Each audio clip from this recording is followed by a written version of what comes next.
Graça e paz, povo lindo e amado do Senhor, mulheres de joelhos, tudo bem com vocês? Eu louvo a Deus por estar aqui mais um dia para compartilhar da palavra de Deus, aquela palavra que cura, liberta, que é a palavra do Senhor para as nossas vidas. E eu louvo a Deus porque eu me sinto privilegiada em hoje compartilhar com vocês Mateus 26. Mateus 26 ele vai falar muito sobre a traição de Jesus, o momento que Jesus foi para ser crucificado, o momento que Jesus foi entregue, e que o Espírito Santo ministre ao meu coração e o teu. Que o Espírito Santo fale poderosamente aos nossos corações e que esse capítulo seja mesmo divisor de água nas nossas vidas, que a gente possa decidir: Cristo, o Senhor pagou um alto preço por mim. E eu decido hoje mudar a minha vida. Eu decido hoje reconhecer o teu amor, o preço pago pelo Senhor pela minha vida. Usa a minha vida, transforma a minha vida, transforma o meu coração. Em nome de Jesus, amém? Pai, obrigado pela tua palavra, Espírito Santo de Deus. Aquele que pode penetrar ao mais íntimo do nosso coração, nas profundezas da nossa mente, o nosso coração, e nos leva ao arrependimento genuíno, nos leva a uma mudança de vida, nos leva a reconhecer o sacrifício do Senhor na cruz por nós, em nome de Jesus. Amém? Hoje o capítulo é bem extenso, mas ele praticamente fala de uma história apenas, né, que é desse momento de crucificação de Jesus. Nós vemos aí nos capítulos passados, né, os sermões de Jesus, ministrações da palavra de Deus. E aqui ele já começa o capítulo 26 dizendo: e concluindo esses discursos, disse aos seus discípulos: bem sabeis, aqui 2 dias é a Páscoa, e o Filho do Homem será entregue e será crucificado. Né? E nesse mesmo momento, quase nesse mesmo instante, ali sacerdotes e escribas se reuniram na sala do sacerdote Caifás para planejar como que pegaríamos Jesus, como que acharíamos uma culpa para Jesus. E eles decidiram: olha, não durante a festa, porque para que não haja alvoroço, né? Não haja bagunça, né? Vamos tentar fazer de uma forma bem sigilosa. E aí, quando a gente dá continuidade no versículo 6 ao versículo 13, há ali em Betânia, na casa de Simão o leproso, um jantar, onde Jesus ele estava naquele jantar. E naquele momento ali, uma mulher, ela se prostra diante do Senhor, quebra um vaso de alabastro que tinha um unguento de um grande valor e derrama sobre a cabeça de Jesus. E quando ele estava sentado à mesa, né? E naquele momento que os discípulos viram aquilo, aquela mulher quebrando algo de muito valor, naquela época se guardava, aquilo ali equivalia mais ou menos, os estudiosos dizem, um salário de 1 ano. O óleo, a unção que havia dentro daquele vaso, né? Aquele azeite que havia perfumado dentro daquele vaso, mais ou menos o salário de 1 ano. E ela quebra aos pés de Jesus. E muitos discípulos começaram a dizer: uai, que absurdo, por que não vendeu esse óleo aí, essa unção, esse óleo ungido? E ungido que eu falo assim, né, que servia para ungir pessoas, servia para limpar feridas, servia para tinha vários motivos, como a gente já teve uma vez a lição sobre o óleo de mirra, né, foi quando Jesus nasceu. E eles disseram: por que não vende isso e dá o dinheiro que a gente recolheu aos pobres? Que desperdício! E muitas vezes as pessoas olham assim para nós. Quando buscamos ao Senhor, servimos e nos rendemos ao Senhor, muitos olham e acham desperdício, acham uma perda de tempo. Mas nesse momento Jesus chegou no versículo 10 e disse assim: por que vocês afligem essa mulher? Pois ela praticou uma boa ação comigo. Porquanto vocês sempre têm com vocês os pobres, mas a mim vocês não têm sempre, não vão ter. Ora, derramando ela esse unguento sobre o meu corpo, fê-lo preparando para o meu sepultamento. Jesus já tinha avisado no versículo 2 que ele seria crucificado. E aí ele termina dizendo assim: em verdade vos digo que onde quer que este evangelho vos seja pregado, por todo o mundo será referido a vida dessa mulher. Muitas vezes aquilo que fazemos não parece ser percebido pelos outros, mas o Senhor se agrada o coração do Senhor, e é algo que vai permanecer como uma história nas nossas vidas para fazer diferença e ser contadas todas as gerações. Amém? E aquilo ali, além de mostrar um coração quebrantado daquela mulher que deu algo de maior valor, quebrou aos pés de Jesus, foi algo que ela já estava preparando, como aqui Jesus disse, para o seu sepultamento. Porque alguns instantes atrás, nos versículos de 1 ao 5, Jesus estava dizendo aos seus discípulos que nem a mulher não estava naquele momento, que ele seria crucificado. Amém? Dando seguimento, a gente começa a ver do 14 ao 16, fala sobre a traição de Judas. Ele vai ali, se apresenta, né, aos sacerdotes, diz que como eu posso fazer, o que eu ganho para entregar Jesus. E ele vendeu Jesus por 30 moedas de prata, dizendo que ali entregaria o nosso Messias, Jesus. Quando a gente segue nos versículos 16 ao versículo 30, Jesus ele pede para os seus discípulos preparar a última Páscoa. Ele diz para eles se encontrarem com o homem naquela cidade, para preparar, né? E eles prepararam aquele ambiente, prepararam aquele lugar. No momento que eles estavam sentados à mesa, Jesus disse que entre eles haveria um que o traía. E todos começaram a questionar, sou eu, né? E ele mesmo responde no versículo 23, o que mete comigo a mão no prato, esse me há de trair. E ele diz no versículo 24, em verdade vos digo que, em verdade, o Filho do Homem vai, como acerca dele está escrito, mas ai daquele por quem o Filho do Homem é traído. Bom seria que esse homem, se não houvera nascido. E muitas vezes nós perguntamos, pensamos e falamos, que absurdo, né, o que Judas fez.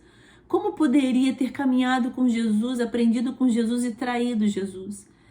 E eu te chamo hoje, nessa hora, para olhar para dentro de você, eu olhar para dentro de mim. Será que não temos traído ao Senhor no nosso dia a dia?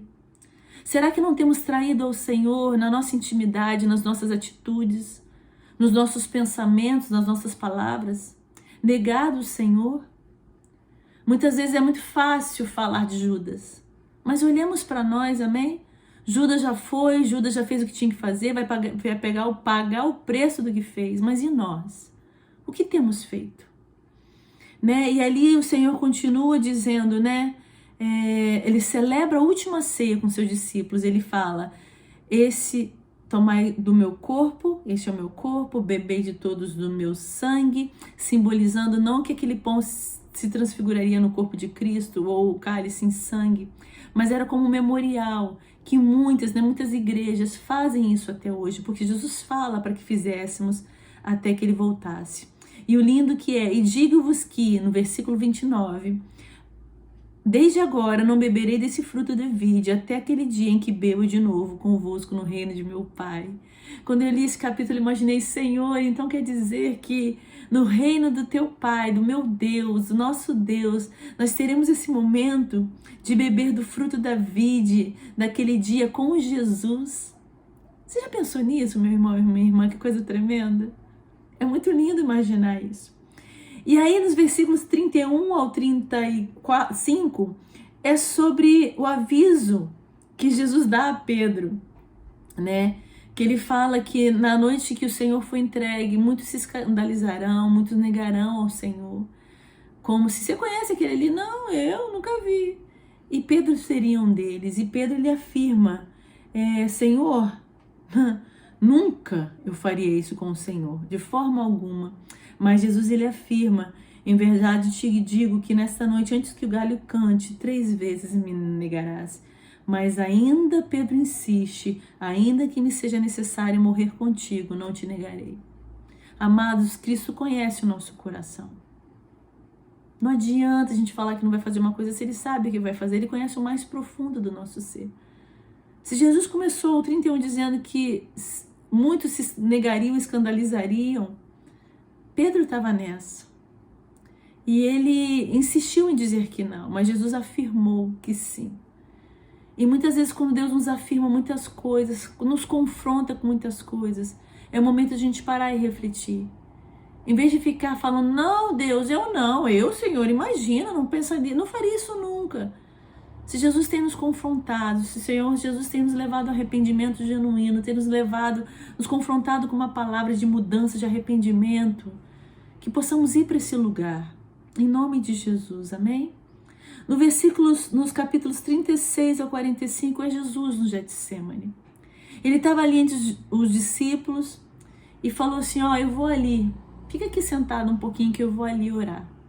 E aí ele chama Pedro, Tiago e João para ir com ele. E pede, olha, fica aqui comigo porque minha alma está muito angustiada e entristecida. Se Jesus passou por isso, meus amados, quem dirá a nós? Só que o recurso de Jesus no momento de tristeza, de angústia, foi orar. E nós, quando estamos no momento de tristeza e angústia, aonde nós recorremos? O que nós fazemos? Que possamos seguir esse exemplo de Jesus, né? E Jesus, ele fala, minha alma está cheia de tristeza até a morte, ficai comigo, vigiai comigo. E ele fala com o Senhor, meu Pai, se possível, passe de mim esse cálice, todavia não seja como eu quero, mas como tu queres. E quando Jesus ele volta daquele momento de oração e vê esses 3 discípulos que ele tinha escolhido para ir orar com ele, vigiar com ele, eles estavam dormindo. E ele fala, poxa, nem uma hora, nem um pouquinho vocês podem vigiar comigo? Vigiar e orar para que não entreis em tentação. Na verdade, o espírito está pronto, mas a carne é fraca. Versículo 41. Jesus estava num momento de angústia, pedindo ajuda deles, e eles ali adormeceram. E mais uma vez, Jesus ele chega ao Pai e fala, meu Pai, se esse cálice não pode passar de mim sem eu beber, faça-se a sua vontade. Será que nós entraríamos nesse lugar onde passamos por momentos muito ruins, que às vezes é permissão de Deus para as nossas vidas? O que a gente faz? Murmura, resmunga, abre mão do nosso Deus? Ou a gente se posiciona, vai para a presença, busca e pede força para passar por aquele processo? E aí, quando ele voltou mais uma vez, né? Novamente, os discípulos dormindo. E Jesus foi orar pela 3ª vez. Então chegou junto aos seus discípulos e disse, dormi agora e repousai, eis que é chegada a hora, e o Filho do Homem será entregue nas mãos dos pecadores. Levantai-vos, partamos, eis que é chegado o que me trai. E naquele momento que eles levantaram para partir, chega Jesus, com uma grande multidão, com espadas e porretes. Isso aí a gente vê dos versículos 47 ao 56, se aproximando de Jesus, né? E o Judas tinha combinado com eles, o que eu beijar no rosto é esse que vocês têm que prender. E ele chega próximo de Jesus, saúda o mestre e dá um beijo no seu rosto. E Jesus ainda olha para esse discípulo, por Judas, traidor, e fala assim, amigo, o que vieste? Amados, muitas vezes eu questionei como assim Jesus chama Judas de amigo. E uma vez eu ouvi uma ministração, né? O Judas, na realidade, foi um instrumento para que o propósito do Senhor fosse estabelecido. Na realidade, o coração dele já era mau. O coração dele já era tendencioso à maldade, né? E ele foi um instrumento para que o propósito de Deus na terra, através da vida de Jesus, fosse estabelecido. E naquele momento onde os soldados pegaram Jesus para prender, vem Pedro e com uma espada corta a orelha, né, de um dos soldados. E Jesus, naquele momento de dor, de luta, de prisão, ele coloca a orelha de Malco no lugar. E ele fala, né, coloca essa espada no lugar, porque por todos que lançarem mão a espada morrerão. Ou pensas tu que eu não poderia agora orar ao meu Pai e que ele mandaria mais um monte de legiões de anjos? Como, pois, se cumpririam as escrituras que diziam que assim convém que aconteça? O que Jesus quis dizer? Você acha que eu não tenho poder de pedir para vários anjos me guardar e me livrar dessa prisão? Mas há um plano de Deus para ser estabelecido. E sabe o que eu acho mais lindo dessa parte? Que Jesus, mesmo no momento de prisão, de desespero, de angústia, de tristeza, ele conseguiu olhar ainda para a vida desse soldado que estava prendendo ele. Essa pessoa, né, que estava perto dele ali, na verdade não era soldado, era um sumo sacerdote, perdão, tá? Era um sumo sacerdote que estava perto, junto com os soldados ali, e teve compaixão de colocar aquela orelha no lugar. Eu confesso para você, muitas vezes em momentos meus de dor, eu só quero saber da minha dor, eu não tenho talvez tolerância e amor com o próximo, ou talvez, espera aí, deixa eu cuidar de mim primeiro. Tá difícil aqui, não. Jesus, ele agiu com milagre na vida de um homem do lado dele que precisava daquele milagre. Que possamos aprender com Jesus, mesmo em momentos de dor, mesmo em momentos que há prisões.